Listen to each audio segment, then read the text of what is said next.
Hi everyone, I'm Sakura. Today I'm gonna talk about a brave samurai. His name is Sanada Yukimura. Sanada Yukimura lived about 400 years ago. He was a strong and smart samurai. He fought in the big war called the Osaka Battle. Many people remember him because he was very brave.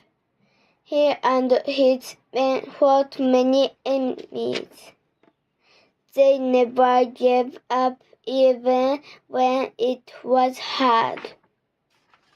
Sanada Yukimura wore red armor. It was very cool and easy to see in battle. People say he looked like fire on the battlefield. Sanada Yukimura lost the war, but people still love him. He showed courage and honor. Today you can visit his statue in Japan.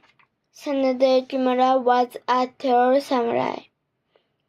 He is a hero in Japanese history. Thanks for watching. See you next time.